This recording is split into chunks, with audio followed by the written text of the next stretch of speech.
এবার একটা ভেঙে দেখাবো যে দেখো কতটা সুন্দর হয়েছে।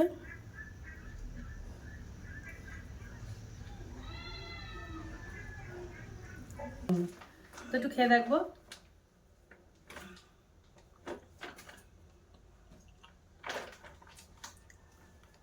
হ্যালো বন্ধুরা, তো আমি আজকে আবার অন্যদিনের মতো নতুন একটা রেসিপি নিয়ে এসেছি। আজকের রেসিপি হচ্ছে পাকা আমের সন্দেশ।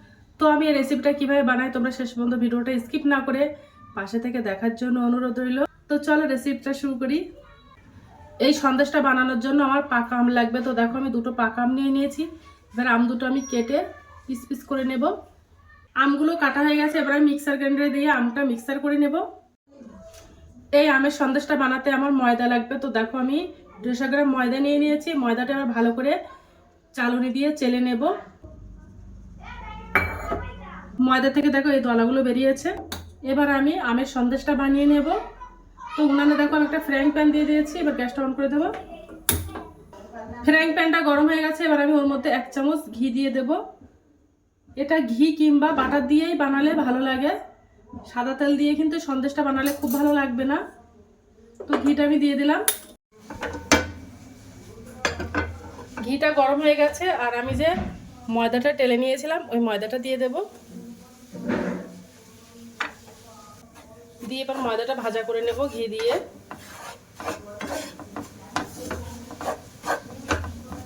এই ময়দাটা ভাজা করে নিলে খেতে কিন্তু আমের সন্দেশটা খুব ভালো লাগে। আজকে আমি ছানা ছাড়াই এই সন্দেশটাই বানাবো। এই সন্দেশটা খেতেও কিন্তু অসম্ভব মজাদার হয়। আর এখন তো আমের সিজন, আম তো অ্যাভেলেবেল পাওয়া যায়। তোমরা চাইলে একবেলা বাড়িতে ট্রাই করতে পারো। ময়দাটা ভালো করে ঘি দিয়ে ভাজা করে নেব।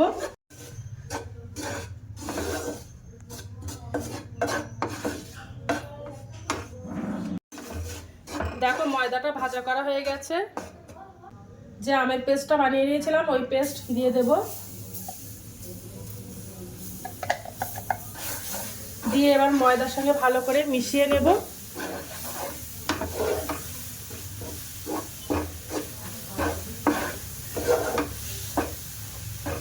ময়দাটা বেশ ভালো করে মিশিয়ে নেব, যেন কোনো দলা দলা না ভাব থাকে। আর দেখো 200 গ্রাম আমি চিনি গুঁড়ো করে নিয়েছিলাম, ওই চিনিটা দিয়ে দেব, গুঁড়ো করা চিনিটা।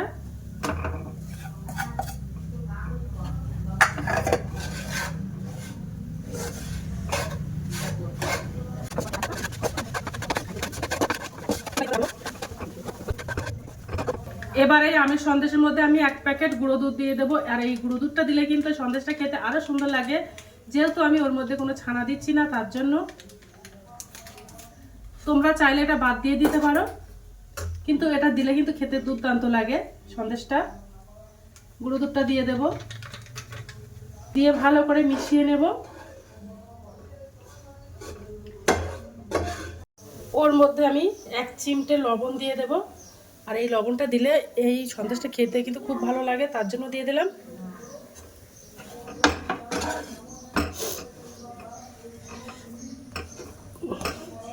ওই সন্দেশের মধ্যে আমি 2টো এলাচ ফেটিয়ে দেব, 2টো লবঙ্গ দিয়ে দেব।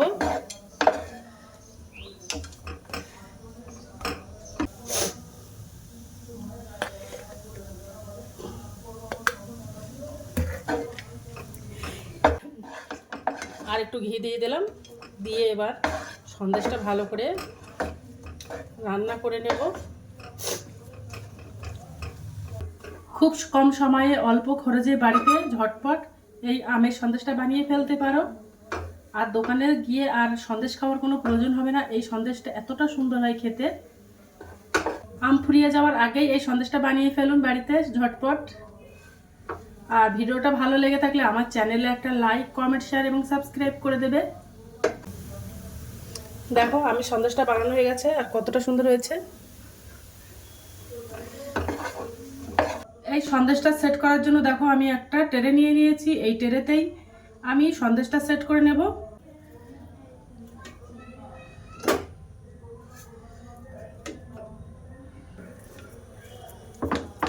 সেট করে নেব এবার ভালো করে।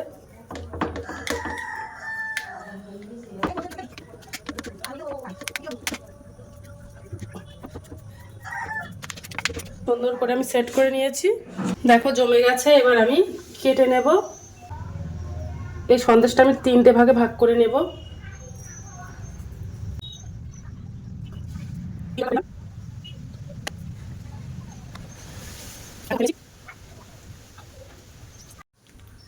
দেখো সন্দেশটা বানানো হয়ে গেছে, কত সুন্দর লাগছে দেখতে। সন্দেশটা দেখতে যেমন সুন্দর, খেতেও কিন্তু অসাধারণ লাগে। তোমরা একবার হলে বাড়িতে ট্রাই করতে পারো। তো আজকের দিনের মতো ভিডিওটা এখানে শেষ করছি। আগামী দিন আবার একটা নতুন ভিডিও চলে আসবো। তো টাটা, বাই বাই, সবাই ভালো থাকবে, সুস্থ থাকবে।